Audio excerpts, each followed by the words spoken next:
प्यारे छात्रगण, आज हम गोला का सभी सूत्र परिभाषा बताने जा रहा हूँ। आज हमारा टॉपिक गोला है। तो सबसे पहले हम गोला का डेफिनेशन देखते हैं। गोला का डेफिनेशन क्या होता है। गोला को अंग्रेजी में स्फेयर बोला जाता है और गोला का डेफिनेशन होता है ऐसी सतह से घिरी आकृति, ऐसी सतह से घिरी आकृति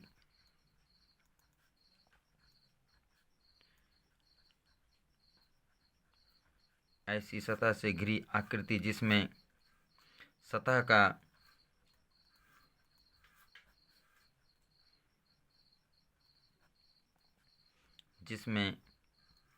सतह का प्रत्येक बिंदु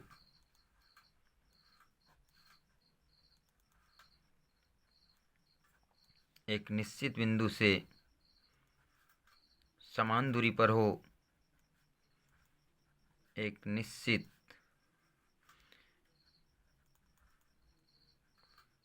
बिंदु से समान दूरी पर हो तो उसे हम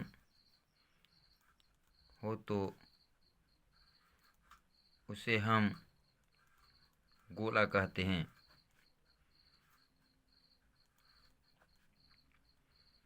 यानी ऐसी सतह से घिरी आकृति जिसमें सतह का प्रत्येक बिंदु एक निश्चित बिंदु से समान दूरी पर हो तो उसे हम गोला कहते हैं। अब जो है निश्चित बिंदु को गोला का केंद्र कहते हैं। गोला का केंद्र, तो केंद्र किसको कहते हैं? तो निश्चित बिंदु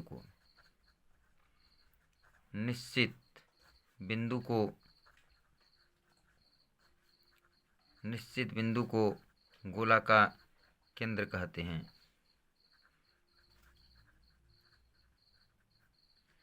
गोला का केंद्र कहते हैं। और अब है त्रिज्या।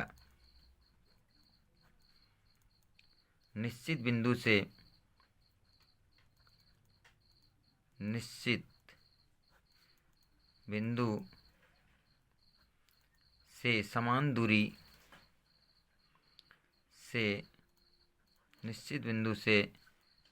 समान दूरी को गोला की त्रिज्या कहते हैं।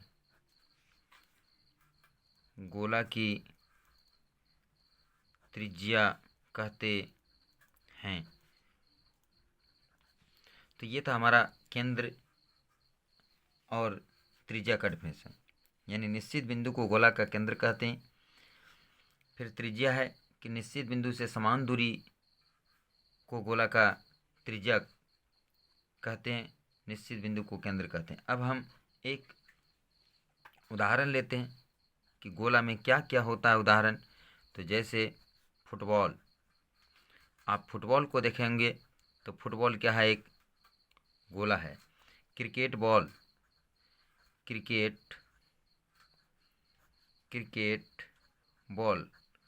कांच की गोली इत्यादि, ये सब गोला के अंतर्गत आता है। अब हम गोला का फिगर बनाते हैं, देखते हैं गोला कैसा होता है।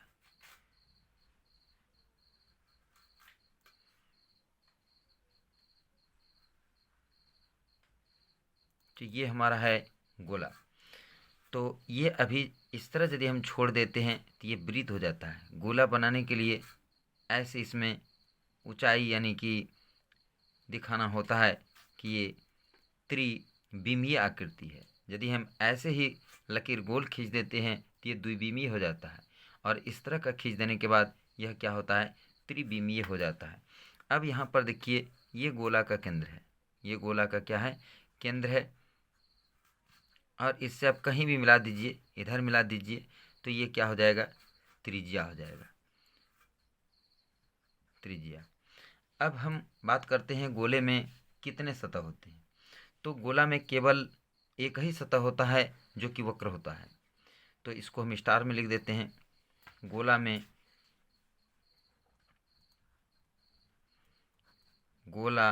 में केवल एक ही सतह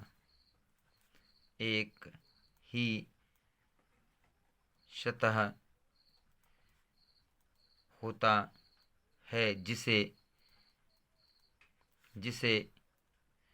वक्र सतह कहते हैं। इसमें ना तो शीर्ष होता, ना तो किनारा होता, ना तो भुजा होता है। गोला में केवल एक ही सतह होता है जिसे क्या कहते हैं? वक्र सतह कहते हैं। अब हम गोला का वक्र पृष्ठ क्षेत्रफल के बारे में पढ़ेंगे। गोला का वक्र पृष्ठ क्षेत्रफल, आखिर गोला का वक्र पृष्ठ क्षेत्रफल का सूत्र कैसे तैयार होता है? तो हम देखते हैं गोला का वक्र पृष्ठ का क्षेत्रफल। तो इसे समझने के लिए पहले हम एक फिगर बनाते हैं और फिगर के माध्यम से आप लोगों को समझाते हैं। तो ये हमारा गोला है, ये हमारा गोला है, ये गोला का केंद्र है। अब हम क्या करते हैं, इसके वक्र यानी संपूर्ण पूरे पृष्ठ जो है, गोलाकार पृष्ठ जो है पूरे, उसमें हम क्या करते हैं, एक रस्सी या धागे को धीरे धीरे चारों तरफ लपेटते हैं। पहले एक यहाँ पर ऊपर में कील गाड़ देते हैं और इसको सुविधा के लिए जो है इसे रबर गेंद को लिया जाता है। रबर गेंद में कील, पिन ये जो है आसानी से गाड़ा जा सकता है। और यहाँ पर गाड़ दिया, इसमें एक धागा या रस्सी को बांधकर धीरे धीरे इसके ऊपर गोल लपेटता जा रहा हूँ और जहाँ पर देखता हूँ कि अब ये रस्सी जो है सरकने वाला है, फिर वहाँ पर जैसे मतलब एक पिन को लगा देते हैं और इस तरह से पूरे गोला को धीरे धीरे पूरे गोले को रस्सी से चारों तरफ एकदम सटा कर ढक दिया जाता है। देख रहे हैं आप, मैं इसे ढकने का प्रयास कर रहा हूँ। अब देख सकते हैं कि हमारा जो है पूरी तरह से रस्सी से ढका जाता है। अब यहाँ पर आके हमारा रस्सी का अंत हो जाता है, यानी पूरी तरह से हम ढक देते हैं। फिर यहाँ पर से हम रस्सी को काट लेते हैं। जैसे यहाँ पर शुरुआत हुआ और यहाँ पर रस्सी का अंत होता है। अब इसे क्या करते हैं, हम काट के और समतल जमीन में 4 हिस्से में फैला देते हैं। क्या करते हैं, 4 समान हिस्से करते हैं और 4 हिस्से में इसको फैला देते हैं। आप देख पा रहे हैं, ये हमारा हो गया 3 हिस्सा और 1 हिस्सा इधर हो गया। 4 बराबर टुकड़े में इसको बांटकर और समतल जमीन में फैला देते हैं।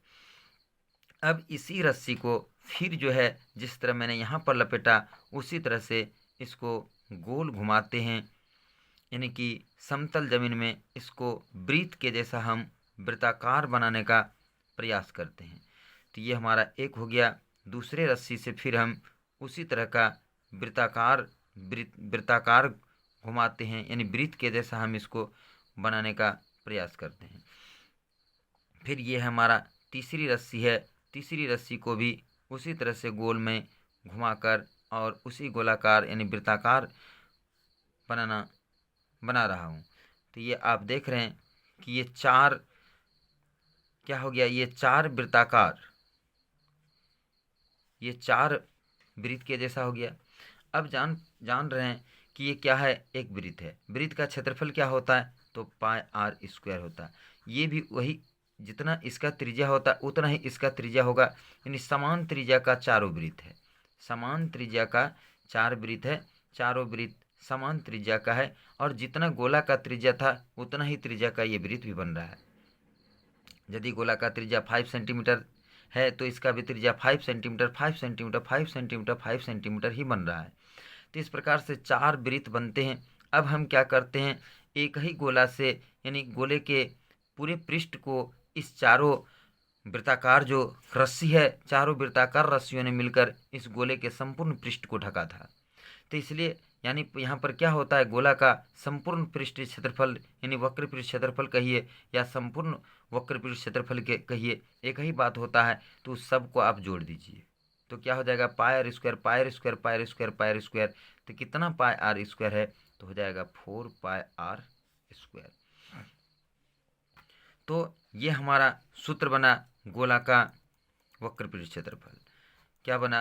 गोला का वक्र पृष्ठ क्षेत्रफल। वक्र पृष्ठ का क्षेत्रफल का सूत्र बन गया 4πr² वर्ग इकाई। तो ये हमारा सूत्र तैयार हो गया। अब देखेंगे किताब में 4πr² लिखा हुआ है, तो आप समझ गए होंगे कि आखिर गणितज्ञ ने जो यह सूत्र बनाया तो किस नियम से बनाया, ऐसा 4πr² ही क्यों हुआ। अब देखिए यहाँ से फिर हम एक दूसरा सूत्र तैयार करता हूँ। जैसे 4πr² बराबर क्या हुआ? संपूर्ण पृष्ठ क्षेत्रफल। किसका? गोला का संपूर्ण पृष्ठ क्षेत्रफल। तो r² बराबर सूत्र क्या बनेगा? r² बराबर संपूर्ण पृष्ठ क्षेत्रफल, संपूर्ण पृष्ठ क्षेत्रफल, और ये 4π जो है बटा में आके यानी भाग लग जाएगा। r बराबर हमको निकालना है, यानी त्रिज्या बराबर निकालना है, तो ये जो है इधर स्क्वायर है, इधर आके रूट अंडर में बदल जाएगा। तो क्या होगा? गोला का संपूर्ण पृष्ठ क्षेत्रफल, यहाँ पर हम स्पष्ट लिख देता हूँ, गोला का संपूर्ण पृष्ठ क्षेत्रफल और बटा कितना होगा? 4π। बटा कितना होगा? 4π होगा। तो ये भी एक हमारा सूत्र बना त्रिज्या का। किसका सूत्र बना? त्रिज्या का। गोला का त्रिज्या यदि निकालने के लिए कहा जाए और संपूर्ण पृष्ठीय क्षेत्रफल दिया हुआ रहे तो इस तरह से फिर आप सूत्र के माध्यम से आप निकाल सकते हैं।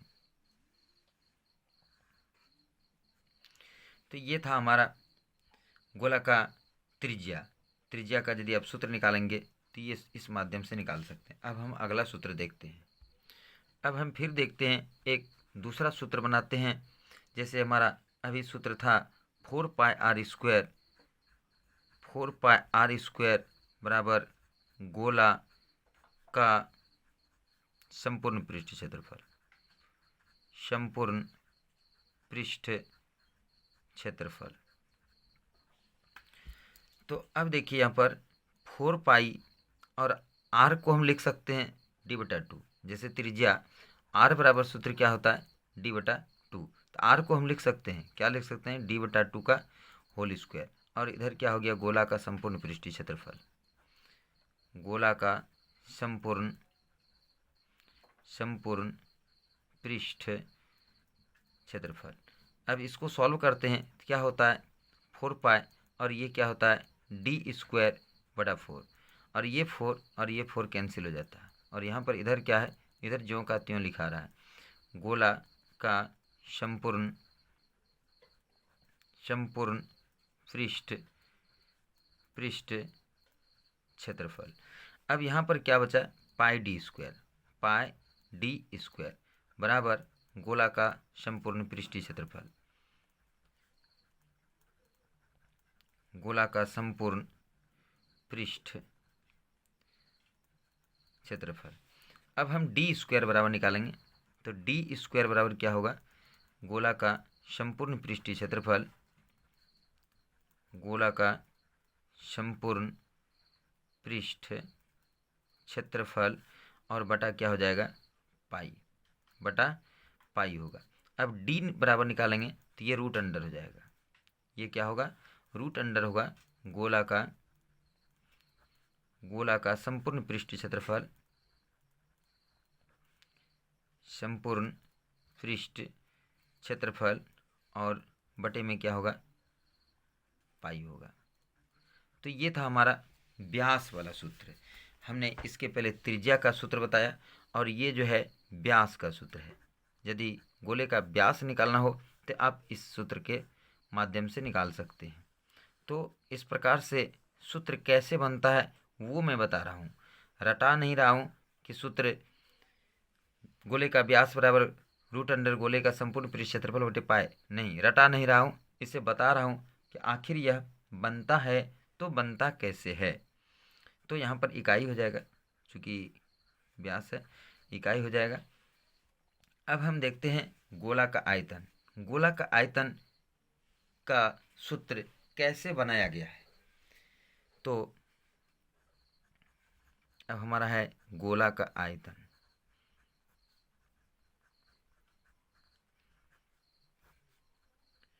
तो पहले आप गोला का आयतन का सूत्र बनाने के पहले आप गोला के फिगर को बनाकर उसे 4 बराबर खंडों में बांट दीजिए। ये हमारा गोला है, ये गोला का केंद्र है। अब इसको 4 बराबर खंडों में बांटने के लिए एक खंड केंद्र से होकर इधर से कर दीजिए और दूसरा खंड केंद्र के इधर से कर दीजिए। ये 4 बराबर खंडों में बटा गया। जब ये 4 बराबर खंडों में बटता है,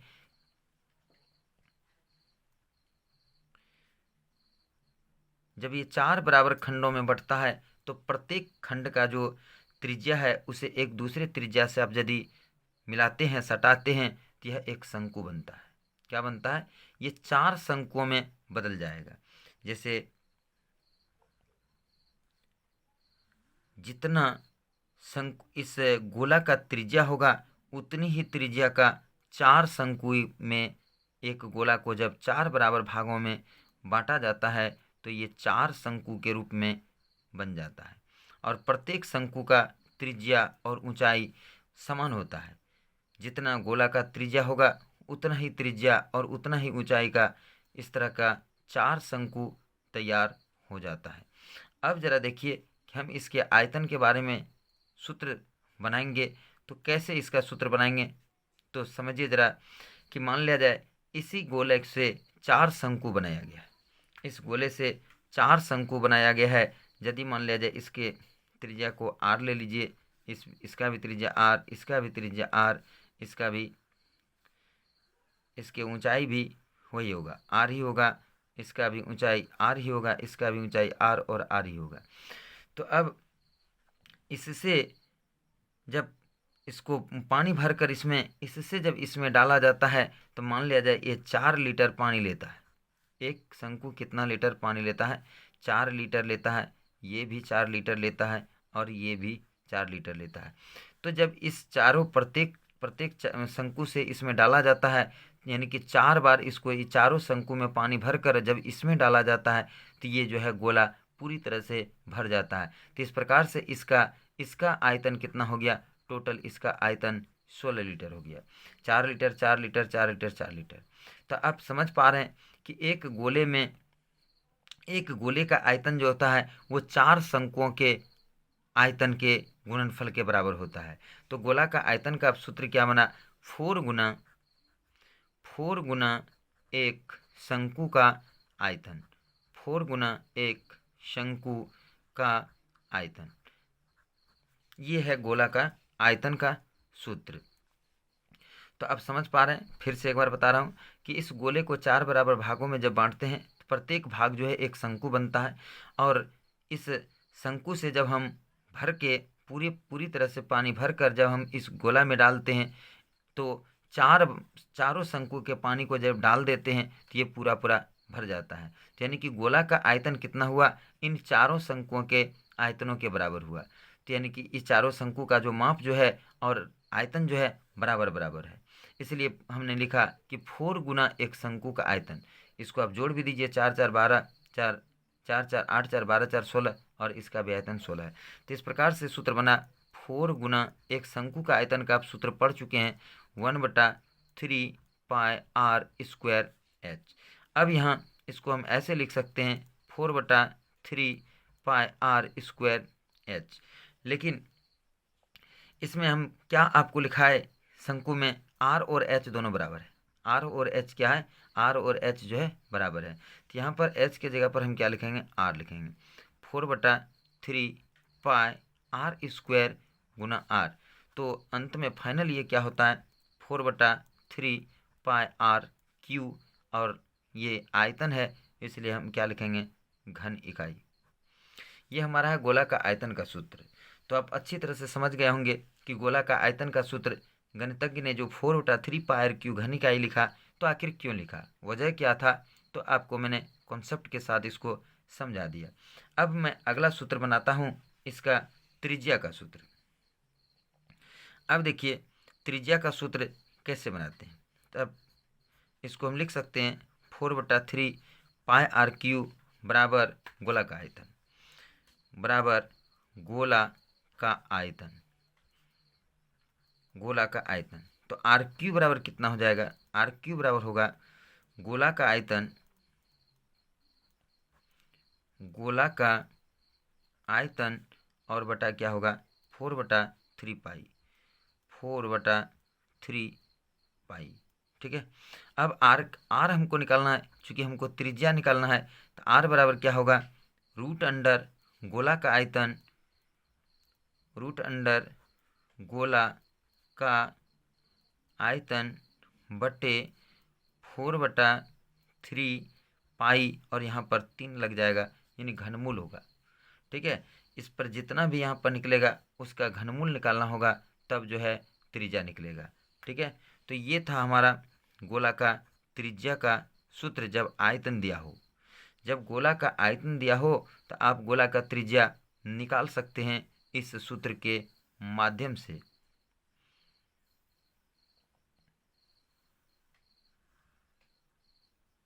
और यहाँ पर क्या होगा, इकाई होगा, इकाई। तो ये था हमारा गोला की त्रिज्या का ये सूत्र हुआ। अब हम बात करते हैं अर्धगोला की। अर्धगोला किसे कहते हैं, जब किसी गोला को केंद्र के बीचों बीच काटा जाता है तो गोले 2 भागों में बट जाता है। अब हम लिखते हैं अर्धगोला का डिफिनेशन। अर्धगोला,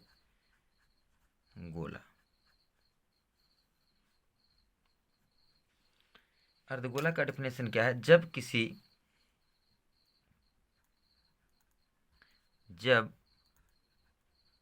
किसी गोले को केंद्र के बीचों बीच, केंद्र के बीचों बीच काटा जाता है तो गोले 2 समान भागों में, तो गोले 2 समान भागों में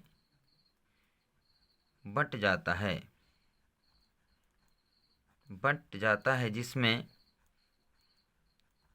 जिसमें प्रत्येक भाग एक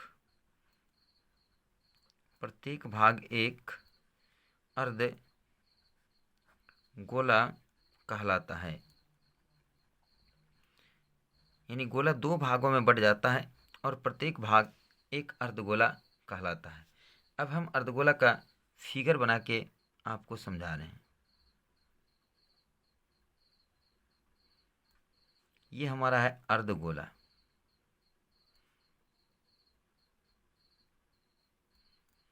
अब इसका जैसे देखिए, उदाहरण देखिए, इस प्रकार के आकृति को आप देखे होंगे।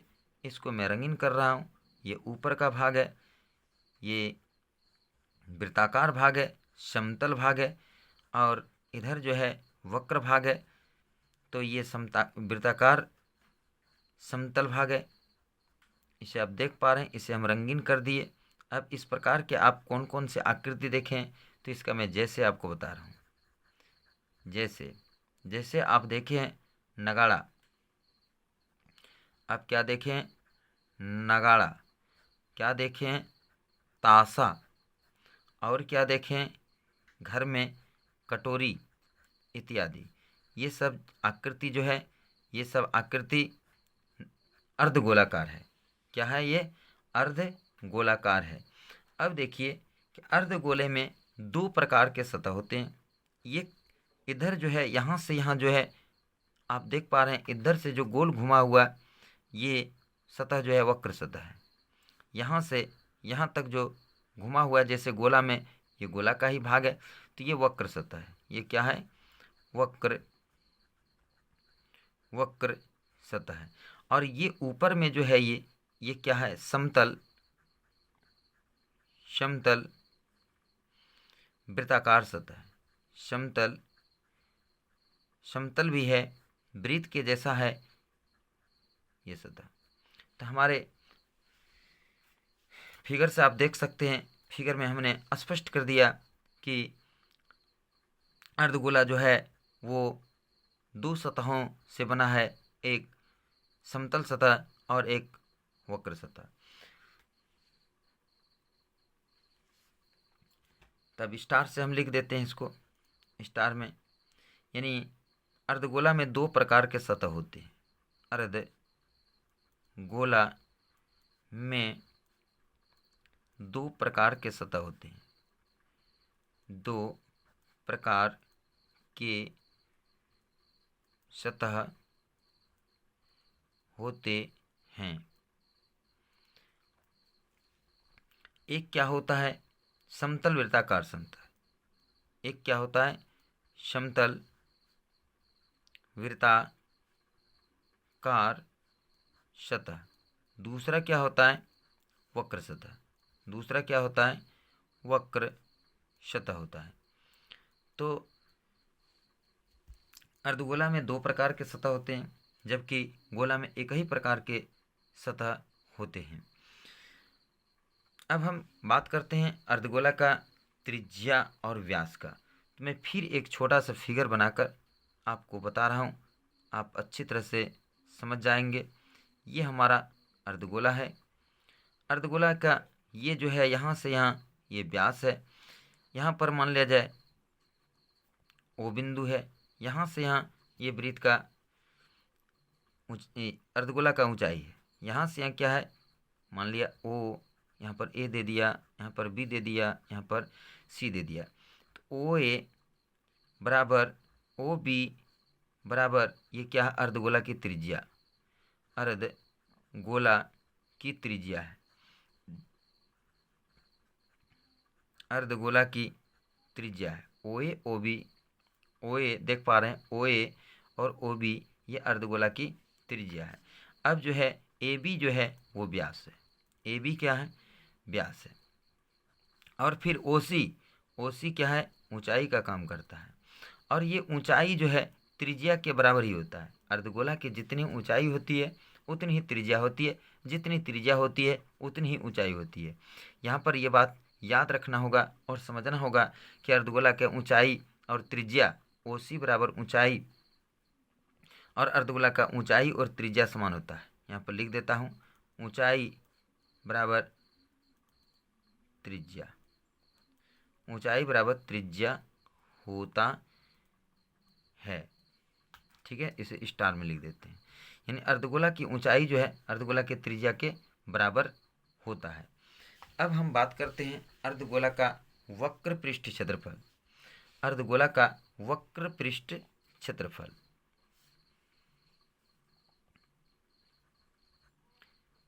अर्धगोला का वक्र पृष्ठ क्षेत्रफल।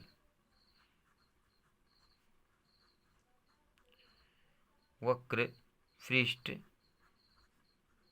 क्षेत्रफल। तो ये क्या होगा? गोला का वक्र पृष्ठ क्षेत्रफल का आधा। गोला का वक्र पृष्ठ क्षेत्रफल का आधा। वक्र पृष्ठ क्षेत्रफल का आधा होगा। चूंकि ये अर्धगोला है तो वक्र पृष्ठ क्षेत्रफल जो है गोला का आधा होगा। तो गोला का वक्र पृष्ठ क्षेत्रफल आप पढ़ चुके हैं। क्या पढ़े हैं? 4πr²। आधा की जब बात होती है तो वो 2 से डिवाइडेड होता है। तो यहाँ से 2 से 4 कट जाएगा, 2 दूनी 4, तो क्या हो जाएगा? 2πr² वर्ग इकाई। ये हमारा अर्धगोला का वक्र पृष्ठ क्षेत्रफल का सूत्र हुआ। अर्धगोला का वक्र पृष्ठ क्षेत्रफल, गोला का वक्र पृष्ठ क्षेत्रफल का ये सूत्र हुआ। इसे मैं रेड पेन से अंडरलाइन कर देता हूं।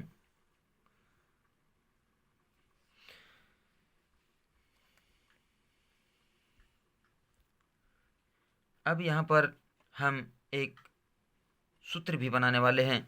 जैसे आप देखिए 2πr²। 2πr² बराबर क्या हुआ? अर्धगोला का वक्र पृष्ठ क्षेत्रफल। अर्धगोला का वक्र पृष्ठ क्षेत्रफल। तो यहाँ पर r² बराबर क्या होगा? r² बराबर, अब मैं इसको शॉर्ट में लिखता हूँ, पूरे नहीं लिख रहा हूँ, वक्र पृष्ठ क्षेत्रफल और बटे कितना होगा? डिवाइडेड बाय 2π होगा।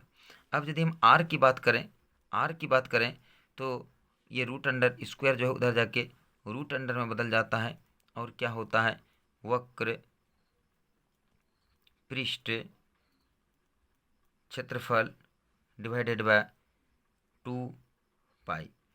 तो आप यहाँ पर जो है एक नया सूत्र बना, अर्धगोला का त्रिज्या का सूत्र बना। यदि त्रिज्या निकालने के लिए कह रहा है और वक्र पृष्ठ क्षेत्रफल दिया हुआ है तो रूट अंडर वक्र पृष्ठ क्षेत्रफल और बटा 2π कर देंगे तो आपको अर्धगोला का त्रिज्या निकल जाएगा।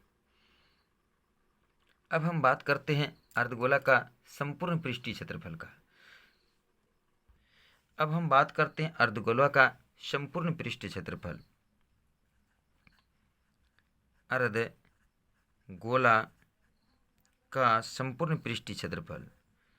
अर्धगोला का संपूर्ण पृष्ठ का क्षेत्रफल। अब देखिए, पहले हम बता चुके हैं अर्धगोला में दो प्रकार के सतह होते हैं, एक वक्र सतह और एक समतल सतह होते हैं। तो दोनों यदि सतहों को हम जोड़ देते हैं तो संपूर्ण पृष्ठीय क्षेत्रफल हो जाता है। तो पहला क्या है? वक्र पृष्ठीय क्षेत्रफल। वक्र पृष्ठ क्षेत्रफल जोड़ समतल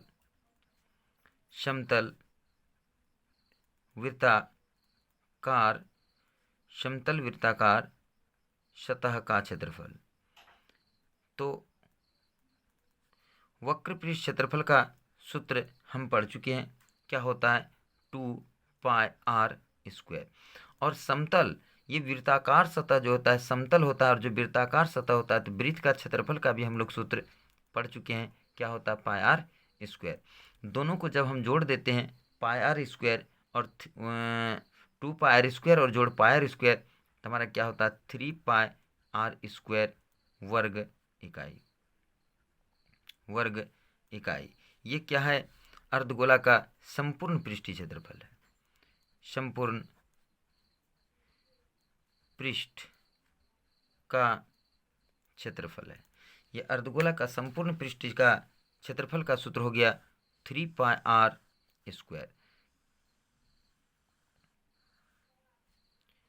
तो अब इससे कॉन्सेप्ट को समझ गए कि आखिर 3πr² क्यों होता है। तो इसमें दो सतह होते हैं, दोनों सतह का क्षेत्रफल हम अलग अलग निकालते हैं। तो वक्र का तो हम पहले निकाल चुके हैं 2πr², और वृत्ताकार जो होता है यानी कि अर्धगोला में जो ढक्कन जो दिया जाएगा तो ढक्कन जो होगा वो वृत्ताकार होगा। ढक्कन जो होगा वो वृत्ताकार होगा, इसलिए उस ढक्कन का क्षेत्रफल क्या होगा? वृत्त के क्षेत्रफल के बराबर होगा। अब हम देखते हैं यहाँ से फिर एक नया सूत्र हमारा बनता है। वह सूत्र हमारा क्या है? तो देखते हैं 3πr² बराबर संपूर्ण पृष्ठ का क्षेत्रफल। संपूर्ण पृष्ठ का क्षेत्रफल। तो r² बराबर क्या होगा? संपूर्ण पृष्ठीय क्षेत्रफल, संपूर्ण पृष्ठ क्षेत्रफल और डिवाइडेड बाय 3π। r बराबर कितना होगा? यानी त्रिज्या त्रिज्या बराबर क्या होगा, संपूर्ण पृष्ठीय क्षेत्रफल रूट अंडर में, ये स्क्वायर बदल जाएगा रूट अंडर में और होगा संपूर्ण पृष्ठ क्षेत्रफल और डिवाइडेड बाय 3 पाई होगा। तो ये हमारा गोला का त्रिज्या का सूत्र है जब संपूर्ण पृष्ठीय क्षेत्रफल दिया हो।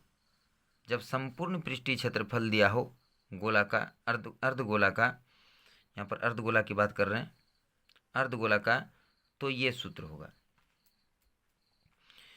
ये त्रिज्या, अर्धगोला का त्रिज्या निकालना हो तो यहाँ अर्धगोला का संपूर्ण पृष्ठीय क्षेत्रफल में 3 पाई से भाग दे देना है। तो इस प्रकार से अर्धगोला का त्रिज्या निकल जाता है। अब हम आगे बढ़ते हैं। अर्धगोला का आयतन, अर्धगोला का आयतन,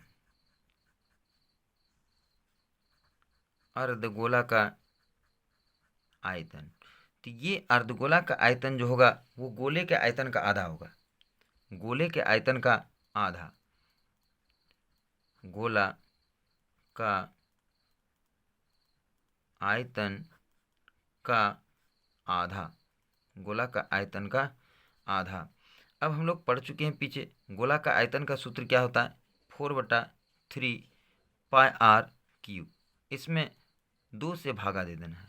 तो जब 2 से भाग दे देते हैं तो 4 में 2 से भाग लग जाता है, क्या बचता है, 2/3πr³ घन इकाई, घन इकाई।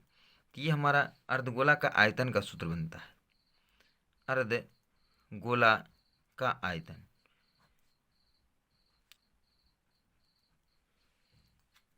अर्धगोला का आयतन का सूत्र 2/3πr³ घन इकाई।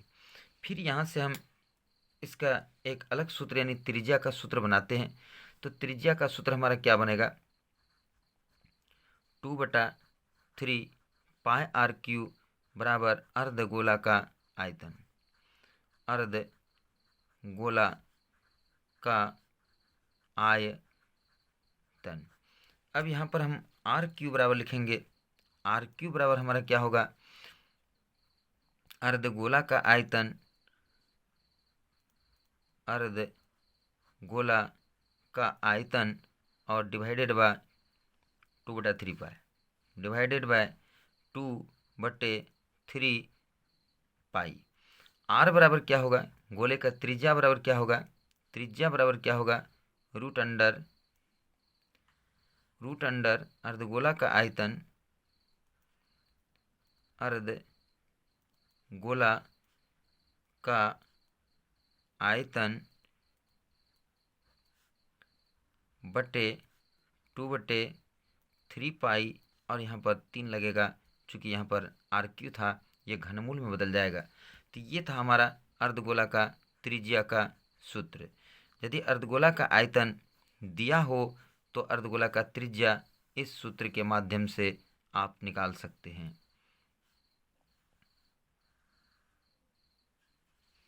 तो इस प्रकार से ये अर्धगोला का त्रिज्या का सूत्र बन गया। अब हम आगे बढ़ते हैं, देखते हैं अगला हमें क्या पढ़ना है। अब हम पढ़ेंगे गोलाकार छिलका, गोलाकार छिलका के बारे में पढ़ेंगे।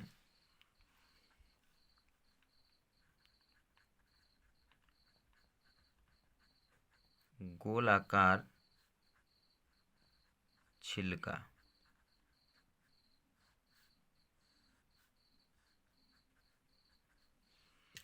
गोलाकार छिलका क्या होता है उसके बारे में बता रहा हूँ। गोलाकार छिलका एक, गोलाकार छिलका एक खोखला गोला होता है, एक खोखला गोला होता है, खोखला गोला होता है जिसका बाहरी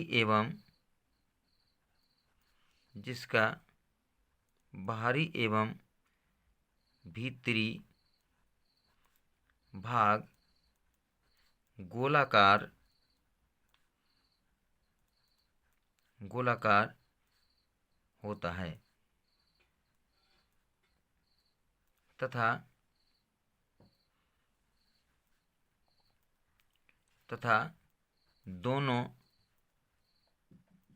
गोले की त्रिज्या दोनों गोले की का केंद्र दोनों गोले का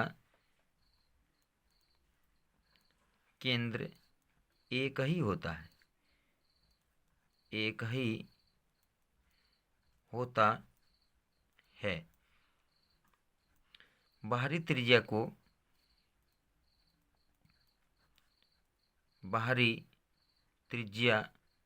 को कैपिटल आर तथा भीतरी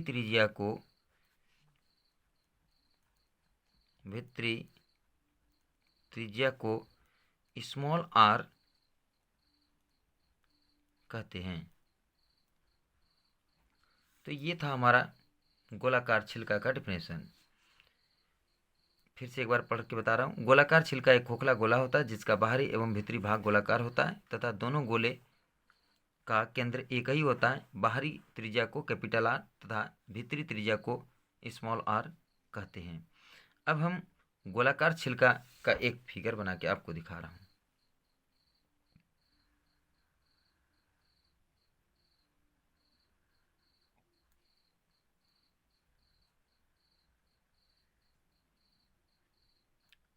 ये हमारा है गोलाकार छिलका। अब यहाँ पर देखिए कि ये जो केंद्र है ये दोनों के लिए है, ये इस गोले के लिए भी है और इस गोले के भी है। तो ये गोलाकार छिलका हो गया। ये यानी कि ये जो आप भाग देख रहे हैं ये भाग जो है गोले की मोटाई है, गोले की मोटाई के अंतर्गत ये भाग आता है। तभी पहले आप त्रिज्या को हम दिखा देते हैं।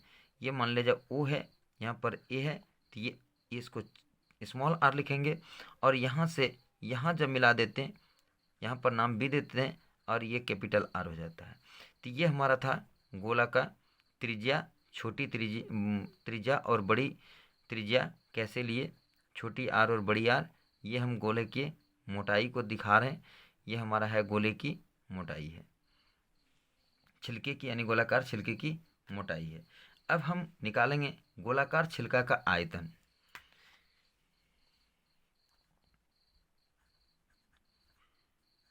गोलाकार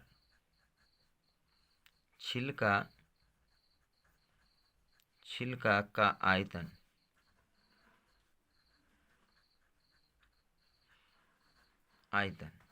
तो इसका सूत्र क्या है? बड़े गोले का आयतन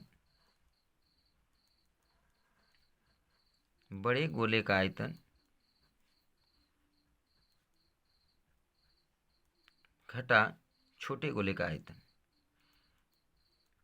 छोटे गोले का आयतन। तो बड़े गोले का आयतन, गोले का जो सूत्र पढ़ा है, तो यहाँ पर गोला बड़ा हो या छोटा हो सूत्र तो वही लगेगा। तो क्या होगा 4/3 पाई, तो यहाँ पर आर बड़ी होगा और फिर क्या होगा 4/3 पाई छोटी आर का होल क्यूब। दोनों में 4/3 पाई कॉमन है तो अंदर क्या बचेगा R cube minus small R cube, और ये क्या हो जाएगा घन इकाई। क्या होगा घन इकाई। तो इस प्रकार से हमारा ये छिलका का आयतन का सूत्र बना।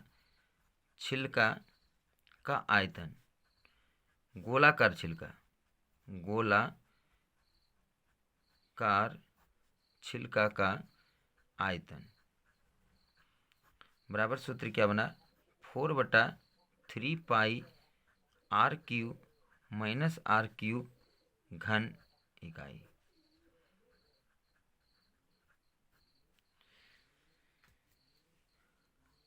इसको मैं अंडरलाइन कर रहा हूं। ये हमारा सूत्र बना। अब हम देखते हैं अर्धगोलाकार कटोरा। अर्धगोलाकार कटोरा,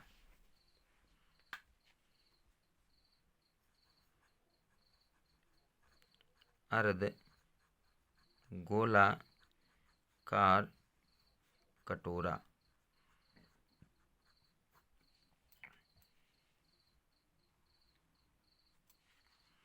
तो हम फिगर बना रहे हैं एक अर्धगोलाकार कटोरा का।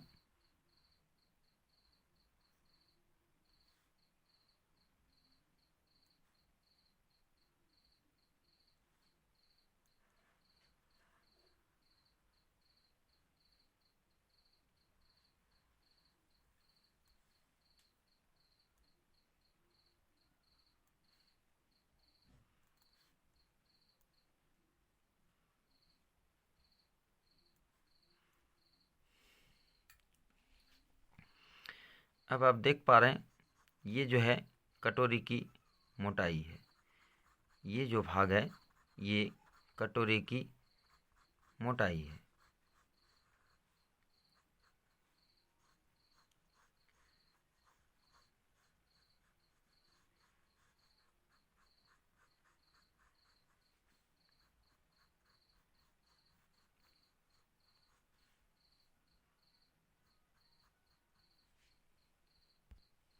तो ये फिगर जो है अर्धगोलाकार कटोरा का है।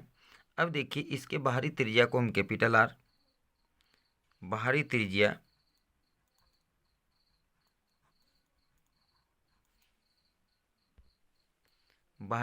को कैपिटल आर, भीतरी त्रिज्या को स्मॉल आर।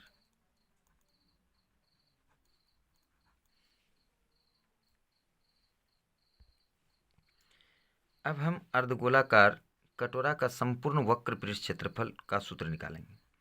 अर्धगोलाकार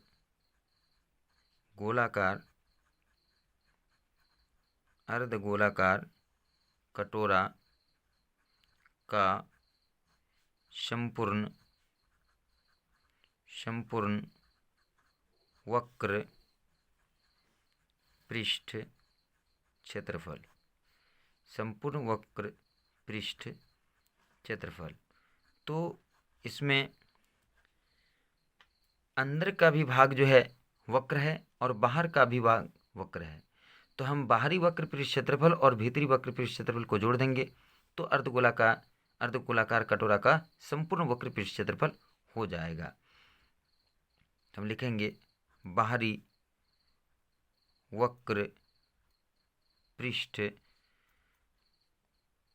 का क्षेत्रफल जोड़ भीतरी वक्र पृष्ठ का क्षेत्रफल। अब बाहरी वक्र पृष्ठ क्षेत्रफल तो क्या होगा 2 पाई आर स्क्वायर। अंदर का होगा तो त्रिज्या सिर्फ बदलेगा 2 पाई आर स्क्वायर। अब यहाँ पर हम 2 पाई कॉमन ले लेते हैं। तो 2 पाई जब कॉमन ले लेते हैं तो अंदर क्या बचता है आर स्क्वायर जोड़ आर स्क्वायर, और ये हो जाता है हमारा वर्ग इकाई। तो इस प्रकार से अर्धगोलाकार कटोरा का संपूर्ण वक्र पृष्ठ क्षेत्रफल का ये सूत्र बनता है। संपूर्ण वक्र पृष्ठ क्षेत्रफल, वक्र पृष्ठ क्षेत्रफल का ये सूत्र बनता है। अब हम पढ़ेंगे अर्धगोलाकार कटोरा का संपूर्ण पृष्ठीय क्षेत्रफल।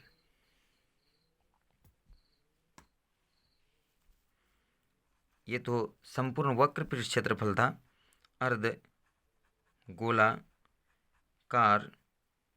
अर्धगोलाकार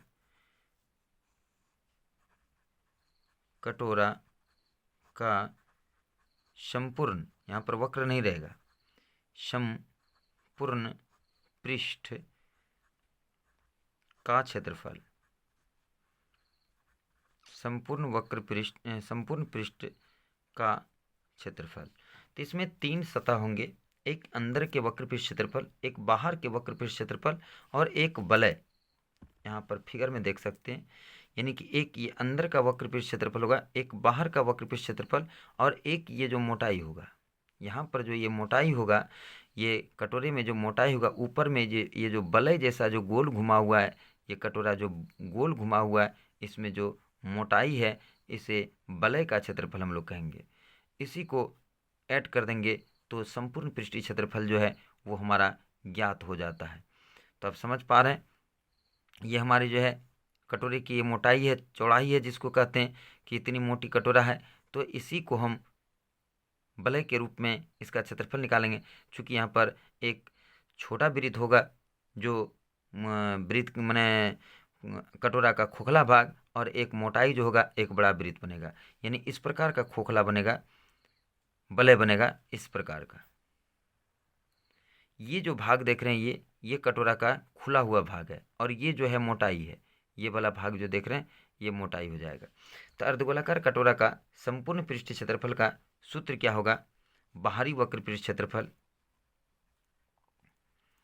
बाहरी वक्र पृष्ठ क्षेत्रफल जोड़ भीतरी वक्र पृष्ठ क्षेत्रफल,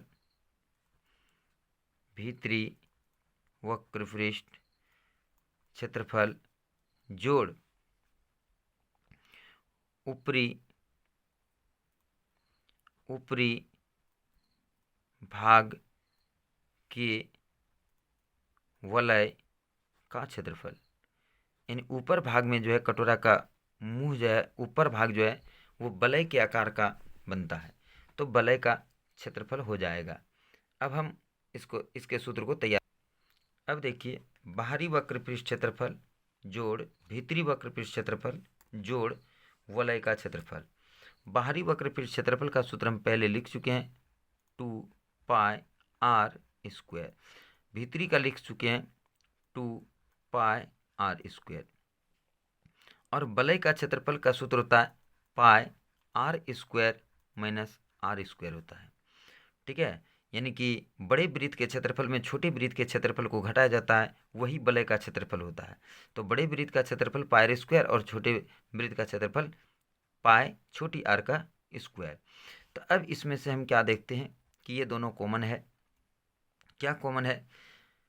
तो नहीं, कॉमन नहीं लेना है, इसको आगे बढ़ते हैं। 2πr², 2πr² जोड़ इससे गुना कर देते हैं। तो पाई से इसको गुना करते हैं तो क्या हो जाएगा? Pi capital R² minus pi small r²। अब यहाँ पर देख सकते हैं कि ये दोनों एक ही जात का है, 2πr², 2πr² एक जात का है। और फिर ये जो है स्मॉल आर वाला और ये स्मॉल आर वाला एक जात है। तो 2πr² में πr² जुड़ जाएगा तो क्या हो जाएगा? 3πr²। 2πr² में एक πr² घट जाएगा तो क्या बच जाएगा? πr²। अब यहाँ पर से दोनों में कॉमन हम देख सकते हैं क्या है। इसमें कॉमन क्या है? पाई कॉमन है। जब पाई हम कॉमन ले लेते हैं तो अंदर क्या बचता है? 3r² जोड़ स्मॉल r² वर्ग इकाई। क्या होता है? वर्ग इकाई। तो ये था हमारा अर्धगोलाकार कटोरा का संपूर्ण पृष्ठ क्षेत्रफल। अर्धगोलाकार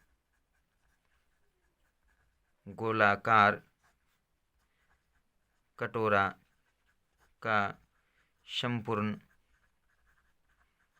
संपूर्ण पृष्ठ क्षेत्रफल बराबर पाई 3r² प्लस r² वर्ग इकाई। अब हम देखते हैं कटोरे में प्रयुक्त धातु का आयतन। कटोरे में प्रयुक्त यानी कटोरा बनाने में कितना धातु लगता है? कटोरे में प्रयुक्त धातु का आयतन, प्रयुक्त धातु का आयतन बराबर, इसका सूत्र क्या होगा? कटोरा का अर्धगोला का आयतन पढ़ चुके हैं तो क्या होता है? 2/3πr³ minus 2/3πr³। यानी बड़े कटोरे यानी कि बड़े कटोरे के आयतन में छोटे कटोरे के आयतन को घटा देते हैं। तो ये जो है कटोरे की जो मोटाई है उससे आयतन निकल जाता है, यानी कि कितना इसमें धातु लगेगा कटोरा को बनाने में। तो यहाँ पर 2πr कॉमन आ जाएगा, 2/2πr नहीं 2/3π कॉमन हो जाएगा। तो अंदर क्या बचेगा, r³ माइनस r³ घन इकाई।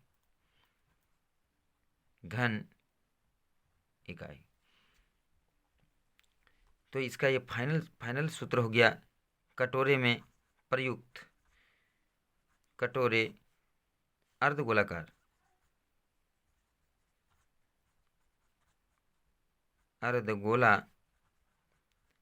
कटोरे में